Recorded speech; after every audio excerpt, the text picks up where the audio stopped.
We rented the cabin for a weekend writing retreat, a small place tucked into a quiet stretch of forest about 40 minutes from the nearest town. The listing had shown it as cozy and rustic, with wood-paneled walls, a stone fireplace, and a big desk by the window that looked out over the trees. That desk was the reason we picked it. All of us wanted to get away from noise and screens, focus on our own work, and have no interruptions. The place didn't even have Wi-Fi, which was part of the appeal. We packed food, notebooks, and enough coffee to last 3 days. The cabin was old but clean. The floors creaked when you walked, and the furniture looked like it had been there for decades. There was an old radio in the living room on a narrow shelf. It was the kind with a big dial and a faded wood casing, the kind you'd imagine playing in the background of a kitchen in the 1960s. We didn't pay much attention to it. None of us planned on using it. That first evening, after unpacking and making a quick dinner, we all sat in the living room, each of us working quietly. The only sounds were the wind outside and the occasional snap from the fireplace. Around 10 p.m., I got up to make tea. That's when I heard it, a faint crackling sound coming from the radio. At first, I thought maybe one of my friends had turned it on, but they were all at their notebooks, heads down. I walked closer. It wasn't music, and it wasn't a clear voice. It sounded like static, the kind you hear when a station isn't tuned in. The sound was low but steady. As I stood next to the radio, I realized it wasn't pure static. Underneath the hiss, there was a faint pattern. It was breathing, not fast or panicked. Slow, steady, deliberate breathing. I froze, leaning in slightly. Then I heard something else. Between the breaths, there were whispers, so soft I almost thought I was imagining them. The words weren't all clear, but I caught one phrase, "Don't look outside." A cold feeling spread through my chest. I looked back at the others. They hadn't noticed yet. I reached for the plug in the wall and pulled it out. The cord came free, but the sound didn't stop. The breathing kept going, the whispers still threading through it.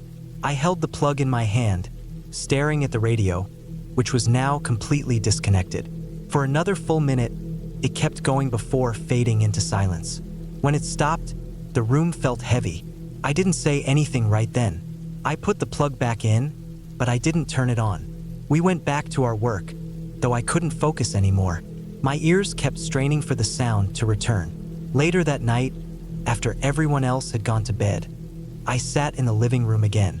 I kept thinking about what I'd heard. The phrase, especially, "Don't look outside."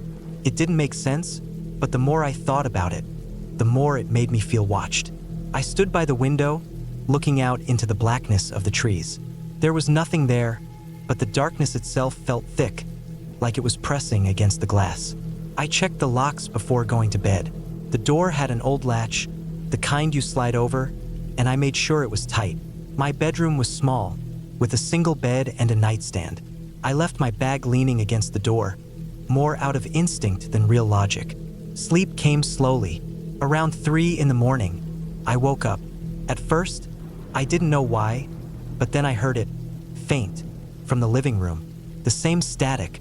I stayed in bed, listening. This time, I couldn't make out words, just that breathing sound again. I lay there for what felt like half an hour, my muscles tense, waiting for it to stop. Eventually, it went quiet again, and I drifted back into a light, uneasy sleep. The next morning, I told the others about it. They joked at first, but when I described the breathing, the whispers, and the fact that the radio had been unplugged, their smiles faded. We checked it in daylight. It was just an old radio, dusty but not broken, at least as far as we could tell. We turned it on, and it picked up a local station fine. We left it off after that. That day passed without incident. We wrote, took a walk through the forest, made lunch, and spent the evening talking by the fireplace. But that night, it happened again. I was in bed when it started. The faint crackle, the low hiss. This time, I got up. I told myself I just needed to see it for myself, to prove there was some logical reason. I walked quietly into the living room. The radio was on, but the dial was turned all the way to the left, not tuned to anything. I leaned down, close enough to hear clearly.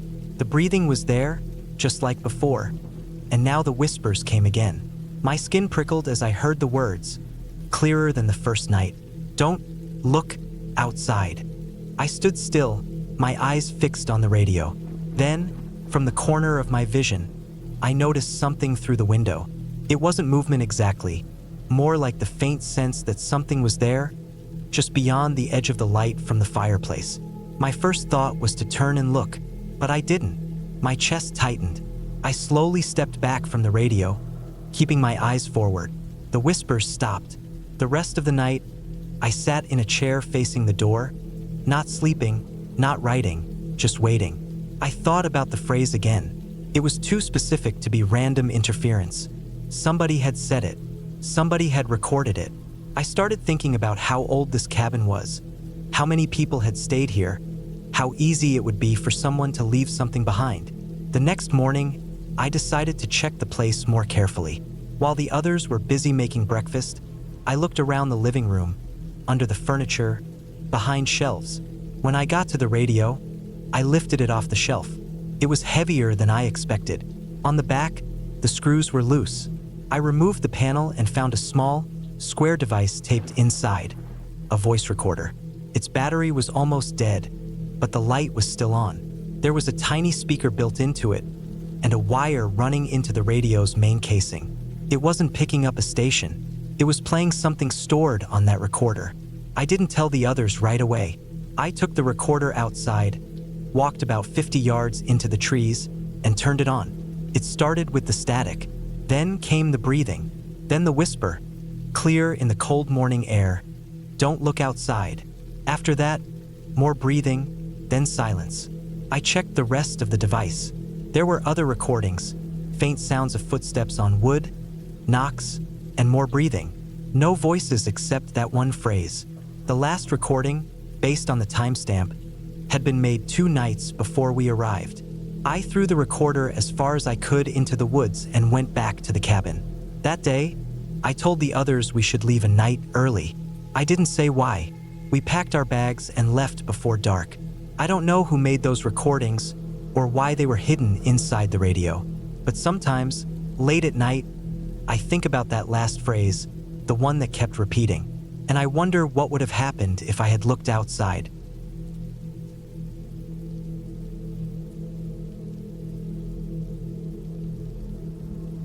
I drove up to the cabin in the late afternoon, the gravel road winding through miles of dense forest before finally spitting me out into a small clearing. The place was as quiet as I'd hoped. No traffic, no voices, no hum of anything except the wind moving through the tall pines.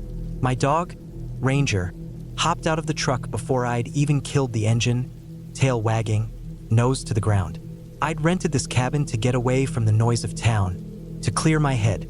It was small, just 1 bedroom, a living room with a wood stove, and a kitchen that smelled faintly of cedar and old smoke. I unpacked slowly, stacking my food in the cupboards and setting my bag on the bed. The air was crisp, and as the sun began to drop behind the trees, the light turned that deep orange that makes the woods look both beautiful and a little strange. Ranger was sniffing around near the tree lean, ears twitching at every sound. I was standing on the small porch, drinking it in, when I noticed him freeze. He stood perfectly still, one paw lifted, staring into the trees like he'd spotted something. The fur on his back rose, and then he gave a low, steady growl. Not the kind he makes when he sees a squirrel, but the kind that comes from somewhere deeper. I stepped down from the porch, my eyes scanning the shadows between the trunks. That's when I saw him. A man stepped out from between 2 pines. He was wearing full camouflage, pants, jacket, even a hat that blended with the woods. He stood maybe 30 yards away, facing us, hands at his sides.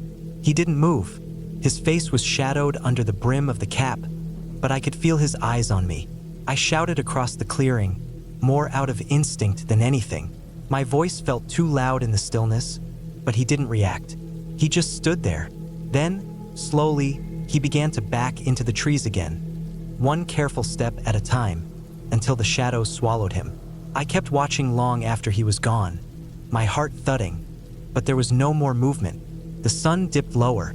I called Ranger back, locked the door, and stoked the stove until the cabin was warm. I tried to tell myself it was nothing, maybe a hunter, but I couldn't maybe someone just passing through. But the image of him standing there, not speaking, not even shifting his weight, kept replaying in my head. I pulled the curtains shut before it was fully dark. That night, I barely slept. Every creak in the cabin made me hold my breath. The wind outside brushed against the walls, and once or twice I swore I heard the faint crunch of snow or leaves underfoot somewhere beyond the porch. Ranger slept at the foot of the bed, occasionally lifting his head to listen, ears twitching toward the window. I kept my flashlight within reach, and when I finally dozed off, it was shallow, uneasy sleep. At dawn, I got up and made coffee, the steam curling in the cold air that had crept in during the night. Ranger was restless, pacing from the door to the window. I decided to step outside, more to prove to myself that it was fine than anything else. The grass was wet with dew, the air sharp. The clearing was quiet again. But when I stepped around to the side of the cabin, my stomach tightened. Boot prints. They weren't there yesterday, not when I arrived. Fresh, deep in the soft earth, they circled the cabin. Not just once, either. There were several overlapping paths, some close to the walls, some further out. They stopped near the back door, paused there, then looped around toward the front again. The tread pattern was clear. Not work boots, not hiking boots, but something lighter, almost like military or tactical style footwear. I crouched to look closer. The prints were sharp, meaning they were made recently. Given the cold night, I guessed they couldn't be more than a few hours old. I felt my throat tighten. Someone had been walking around the cabin while I was inside, sometime between dusk and dawn. I stood there for a long time, scanning the treeline. The woods looked empty, but that meant nothing. Whoever had been here knew how to move quietly. My first thought was to pack up and leave, but the nearest town was over an hour away on winding forest roads, and part of me thought that moving right then, without knowing where that man was, might be worse. I walked the perimeter slowly, Ranger at my side, his nose low to the ground. Every so often his ears would flick toward the trees. The prints vanished into the undergrowth on the far side of the clearing, heading deeper into the woods. I followed them for a few yards before stopping. The forest was dense, the ground covered in dead leaves that would make following quietly impossible. I turned back. Inside, I kept the curtains closed and stayed away from the windows. Every sound outside, branches snapping, the wind shifting, set me on edge.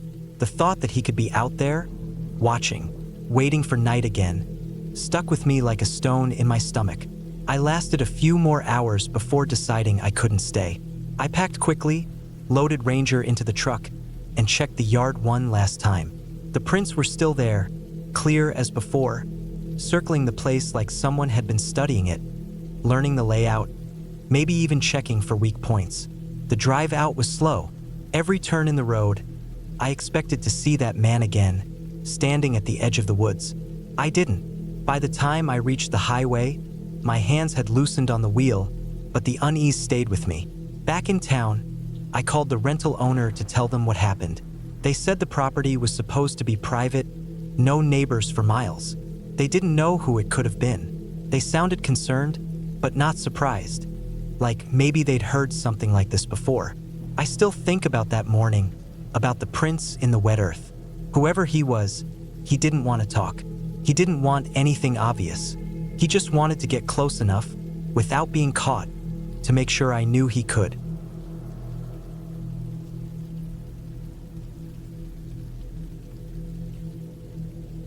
It was early February when we drove up to my friend's family cabin near the lake. The place was about 40 minutes from the nearest small town, and most of the road leading there was just a narrow path through snow-covered woods. We left before sunset, but by the time we arrived it was already getting dark. The sky was heavy with clouds, and the wind coming off the lake had that biting cold that makes your face numb in seconds. The cabin itself sat on a slight hill, with a long porch facing the frozen lake. From the driveway, you could see the big living room window lit up by the inside lamps. The cabin was old but solid, built from thick logs and smelling faintly of pine and smoke. Inside, the floors creaked under our boots. We carried in bags of food, a couple of cases of drinks, and sleeping bags since the bedrooms only had bare mattresses. My friend's parents hadn't been there all winter, so the air inside was cold enough to see your breath until we got the fire going. Once the wood stove in the corner was burning strong, the place warmed quickly, and it started to feel comfortable. By night, the whole property felt quiet in a way that was different from city quiet. There was no distant hum of cars, no voices, nothing, just the occasional sound of the wind outside or the faint groan of ice shifting on the lake. The big window in the living room gave a wide view of the front porch and the lake beyond. When the lamps were on inside, it turned into a dark mirror at night, making it hard to see outside without pressing your face to the glass. After dinner, we sat around the large wooden table near the window and played cards.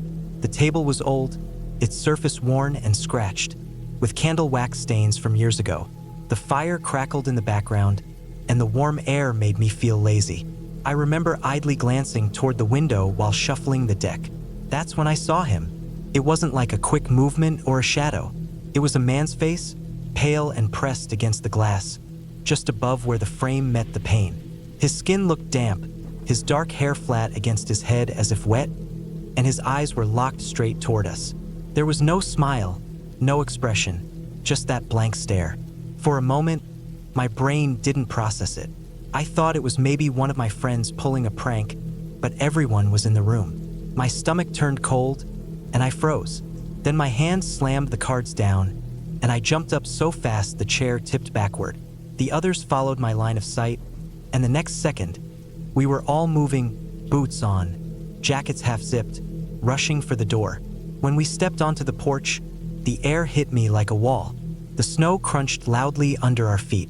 I expected to hear running footsteps, breaking branches, something. But there was nothing, just the stillness of the cold night.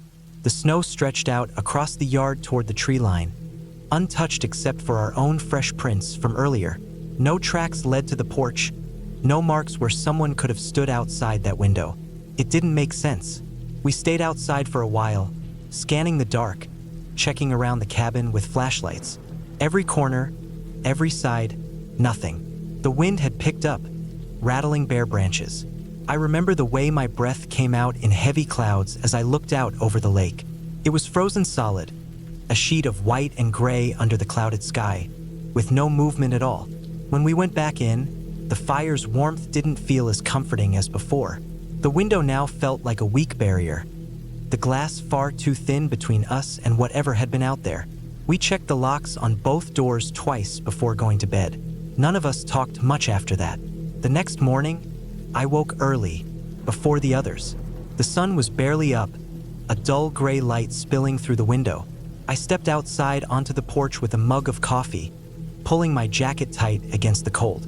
That's when I saw them. They started near the corner of the porch, close to the steps, wet footprints, barefoot.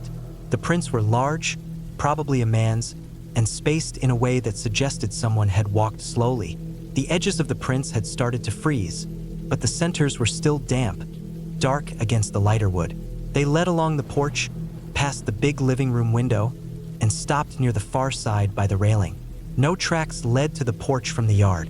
No sign of anyone jumping off or climbing on. Just those wet, bare prints.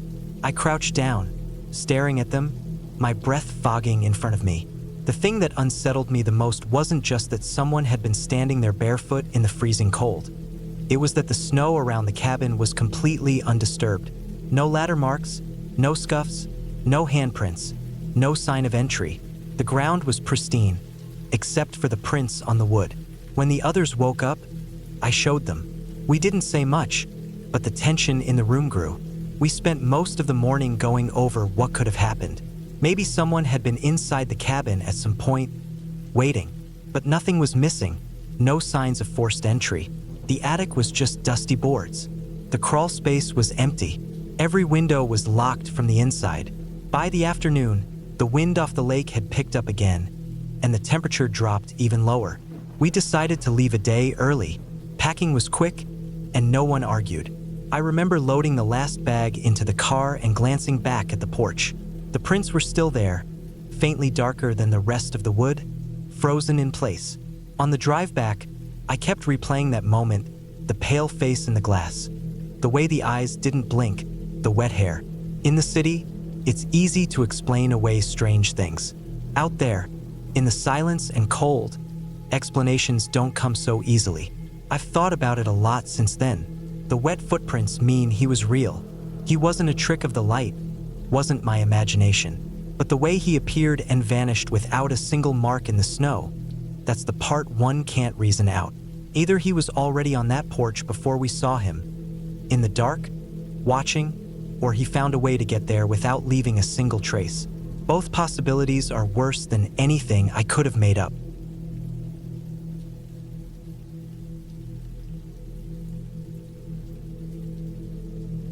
We booked the cabin because the pictures online made it look perfect. It was small but cozy, tucked away in the woods, with just enough modern touches to make it comfortable. The listing said it was an old family-owned place, recently renovated, and that it had plenty of charm. We arrived late in the afternoon, just as the sun was starting to dip, and the air had that sharp, cold bite that makes you want to settle in by a fire. Inside, it smelled faintly of wood and something else. Old fabric maybe, or dust that had been stirred up after a long time. The floors were uneven in spots, and every step made a soft creak. There was a living room with a big window looking out into the trees, a small kitchen, and a narrow hallway leading to the bedrooms. At the very end of that hallway, there was a door we couldn't open. It had a plain brass knob and a newer-looking lock that didn't match the rest of the place.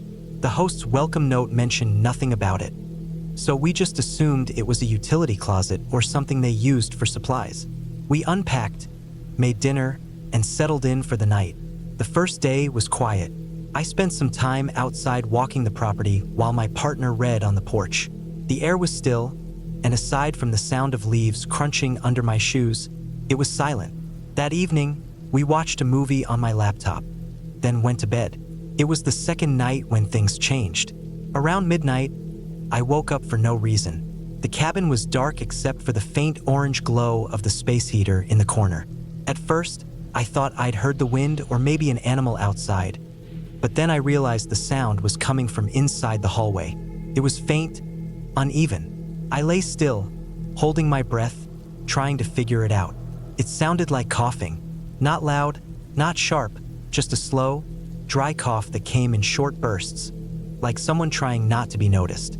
My first thought was that it had to be coming from outside, maybe through a vent or the thin walls, but the direction was wrong. It was coming from behind that locked door at the end of the hall. I sat up in bed, straining to hear. The sound faded after a few seconds, and I told myself it could have been the heater clicking or the pipes shifting. I didn't get up.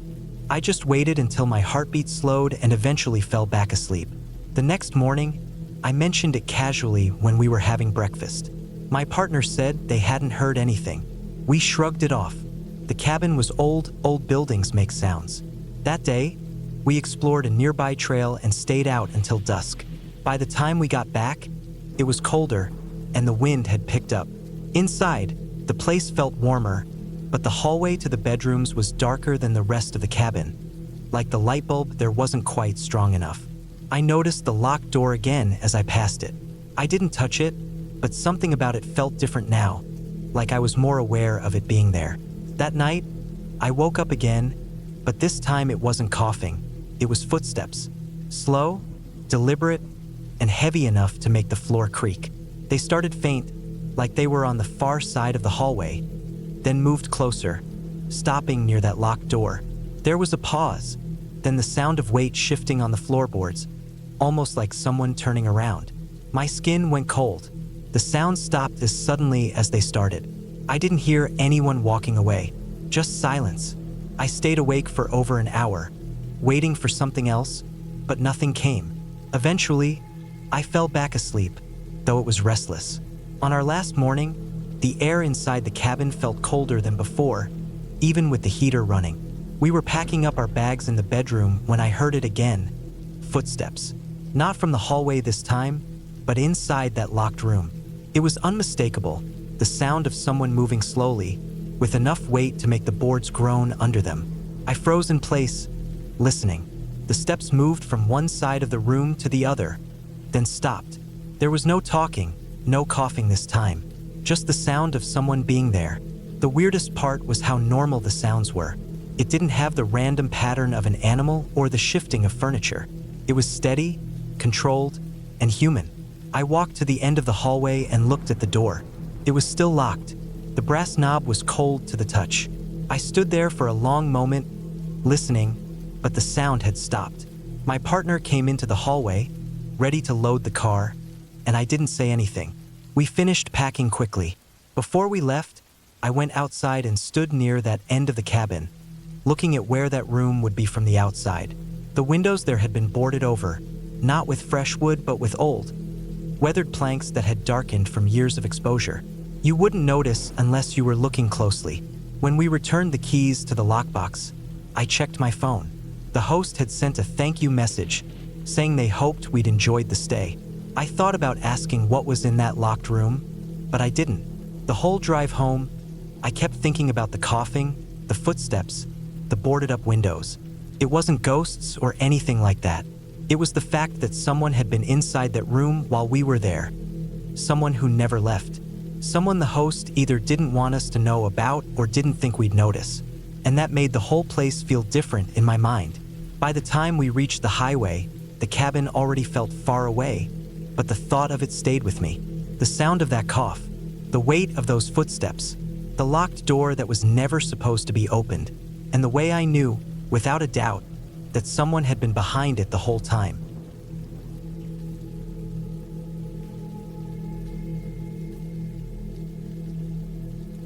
It was supposed to be 2 quiet nights in my uncle's cabin. He had told me it was the perfect place to get away from everything. No neighbors for miles, no cell service, just trees, snow, and the sound of the wind. The cabin sat deep in the woods, halfway up a slope, with a single narrow road leading to it. By the time I arrived, the weather had already started to turn. Snow was falling thick, and the wind had picked up enough to make the trees groan. By the second night, the snowstorm had shut me in completely. The road I had driven up on was gone, buried under several feet of snow. The drifts piled high against the walls, and the wind howled so loud it felt like the whole cabin shook. I had chopped enough wood earlier, so I kept the fireplace going. I spent most of the evening reading by lantern light, trying to ignore the fact that the storm felt like it wasn't going to stop. I fell asleep in the main room on the old couch, wrapped in 2 blankets. The fire had burned low, and the lantern was out. It must have been close to 1 a.m. when something woke me. At first, I thought it was just the sound of the wind changing pitch, but then I realized it was rhythmic, heavy, deliberate. Footsteps.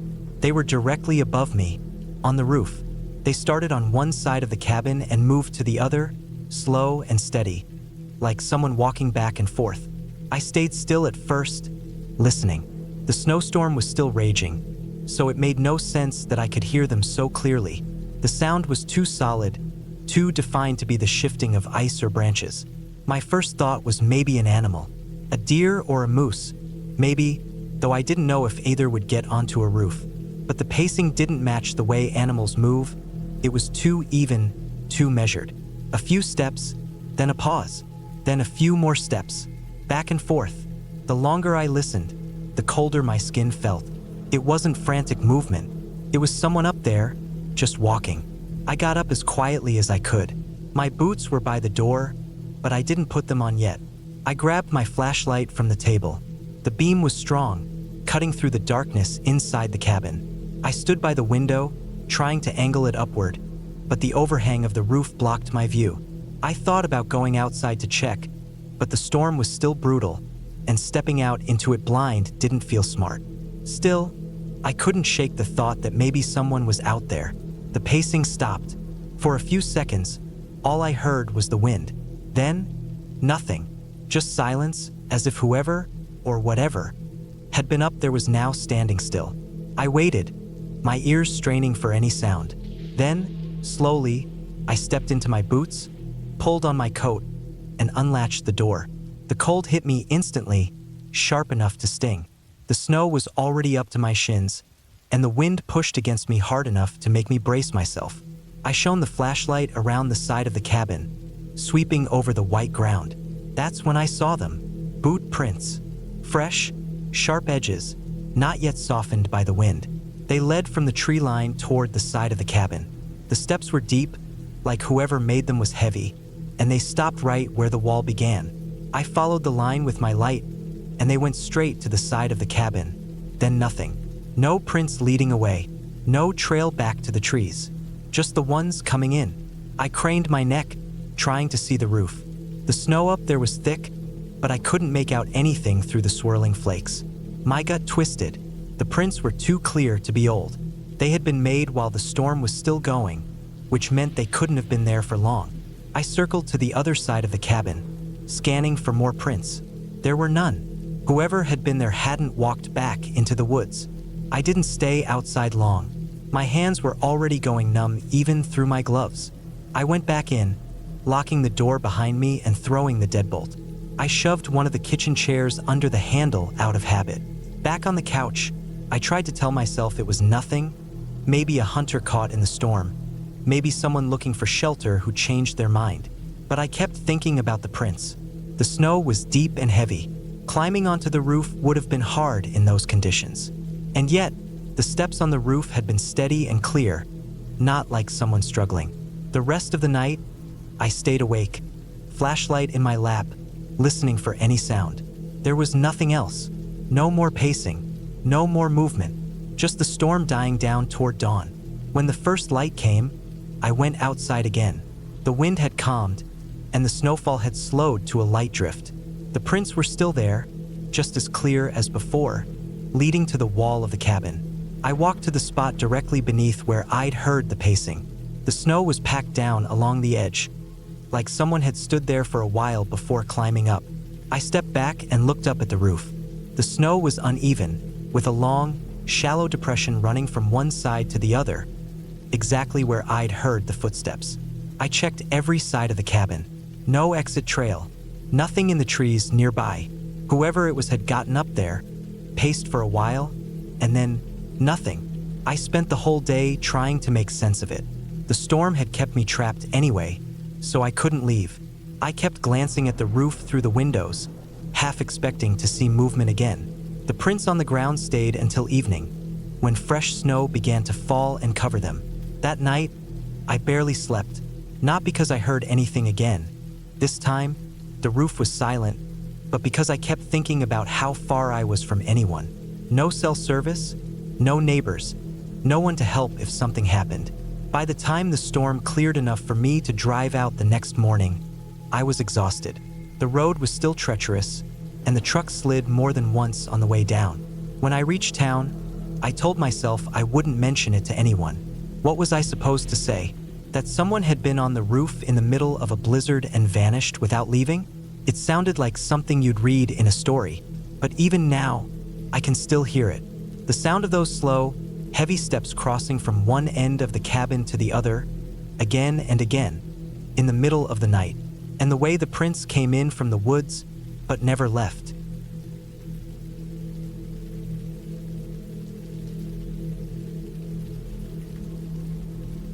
The cabin sat low in a clearing, the kind of place you could miss completely if you weren't looking for it.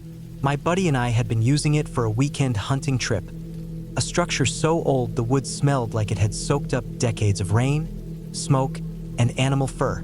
The roof dipped slightly in the middle, the floor creaked no matter where you stepped, and the only light we had came from 2 battered oil lanterns and a flashlight with half-dead batteries.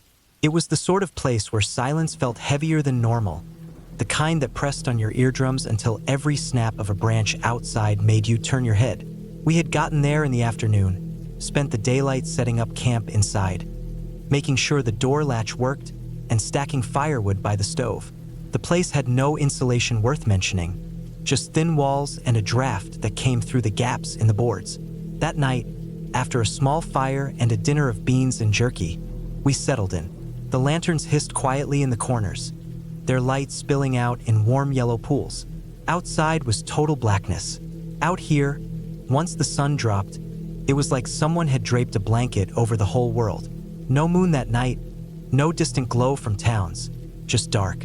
I'm a light sleeper, so every small noise seemed to crawl into my head. I could hear the wind moving in the trees now and then, dry leaves scraping together. The cabin smelled faintly of old smoke and damp earth. My buddy's breathing was slow and steady, the sort of deep rhythm of someone who could sleep through anything. I closed my eyes, letting the hiss of the lantern and the occasional pop from the wood stove settle into the background. Somewhere deep into the night, later I'd check my watch and see it was close to 3 in the morning.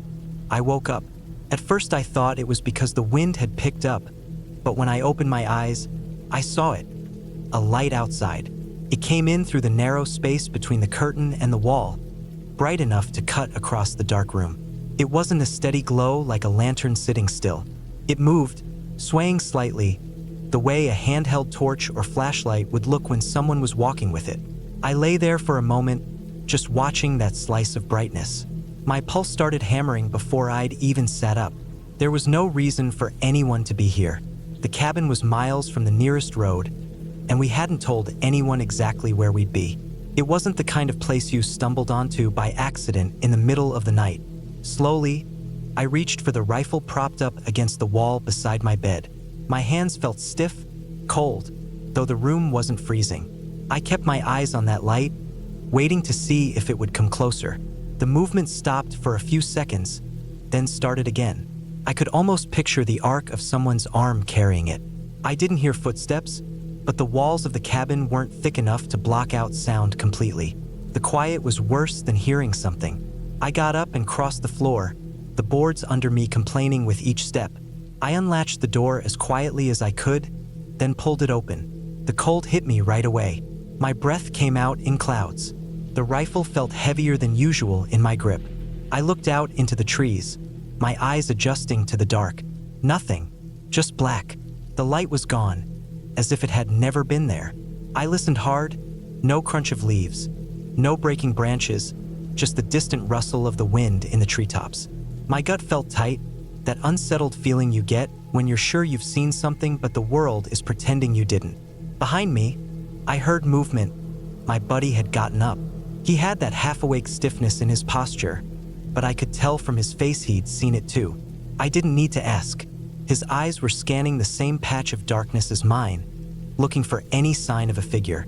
But there was nothing, just the quiet and the cold and the trees stretching into black. We stood there for a while, both of us holding our breath without realizing it. After a few minutes, I eased the door shut, slid the latch, and went back to my corner.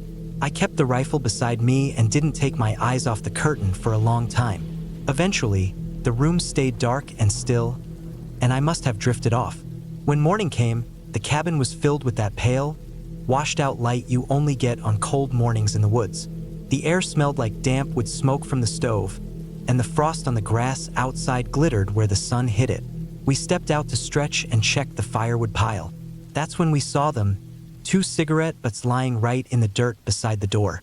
They were fresh. The ends were still clean white paper except for the burned tips. No water damage, no dirt on them. One had been smoked all the way down to the filter, the other halfway. We both just stood there looking at them. Neither of us smoked. We hadn't seen a single person since arriving. The ground around them was pressed down in a way that could have been from boots, but the soil was too hard to take a clear print. I scanned the treeline again, in the daylight this time. The wood seemed quiet, harmless, but I couldn't shake the feeling of being watched. Whoever had been out there had stood close enough to be at our door, long enough to finish 2 smokes. I kept thinking about the way the light had moved, the swaying motion. Whoever it was had been walking slowly, not rushing, not stumbling, calm. The idea that they could have been standing there for minutes before I woke up made my skin crawl. We didn't talk about it much, but we stayed alert for the rest of the trip. Every time I went outside, I scanned the trees in a slow circle before stepping away from the cabin. Every little sound at night made me sit up and listen. We left the place the next day, packing quickly and making sure we didn't leave anything behind. As we drove the long dirt road back toward the main highway, I kept replaying it in my head. Someone had come to the cabin in the dead of night, close enough to leave those butts right outside our door, close enough that I'd seen their light through the curtain. They hadn't knocked, hadn't spoken, hadn't tried to come in. That was the part that stayed with me.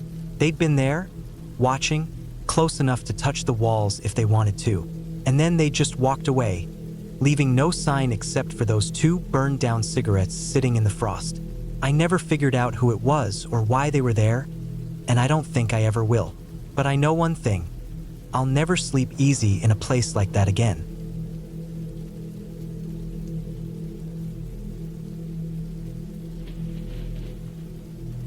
We drove up to the cabin late Friday afternoon, the sun already dipping behind the jagged line of the mountains.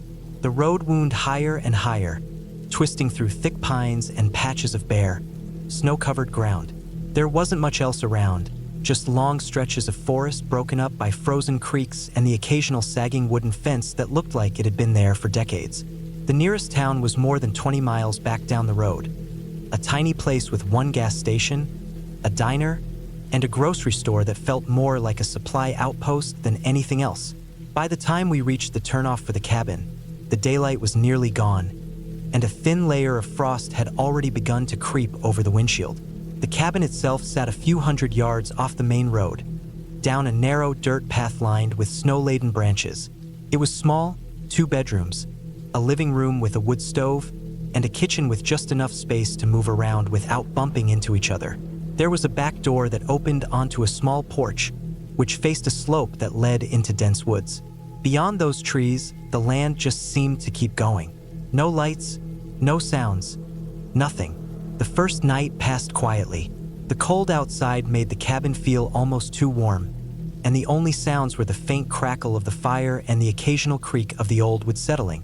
I remember lying in bed that night listening to the stillness, thinking how rare it was to be somewhere so far from traffic or neighbors. The snow outside reflected the moonlight, making everything glow faintly blue. It was the kind of quiet you don't really notice until you hear your own heartbeat. Saturday, we spent most of the day hiking. The trails were half buried in snow, and our breaths came out in thick clouds. By the time we made it back to the cabin in the late afternoon, the temperature had dropped hard. I chopped more wood, made sure the stove was going, and we settled in for the night. The wind had picked up by then, and you could hear it moving through the trees, a low rushing sound that rose and fell. It must have been close to midnight when I first heard it. 3 knocks, slow, even, coming from the back of the cabin. I was sitting in bed reading, the fire downstairs burning low. At first, I thought it might have been a branch hitting the door in the wind, but the sound was too steady for that. It didn't scrape or rattle, it was solid, like knuckles on wood. I got up quietly, trying not to make the floorboards groan. From the top of the stairs, I could see the faint outline of the back door in the kitchen. The knocks came again, not louder, not faster, just 3 more, spaced out, like whoever, or whatever, wasn't in a hurry. When I stepped into the kitchen, I could see through the small square window in the top half of the door. There was a man standing there, no flashlight in his hand, no car in the driveway behind him. He was wearing a dark jacket and a knit cap, but I couldn't make out his face clearly. He wasn't moving except for the slight shift of his weight from one foot to the other. He just stood there, looking straight at the door. For a long moment, I didn't move. My first thought was maybe he was lost or his car had broken down. But there was no engine noise, no headlights anywhere. The wind was blowing lightly, carrying the faint sound of tree branches shifting, but he didn't react to any of it. He didn't look around, just stared at the door. I backed up slowly, keeping my eyes on him. I moved upstairs and told my wife to grab her phone. I could hear my own pulse in my ears as she dialed. While she was speaking, I went back to the stairs to check again. The porch was empty.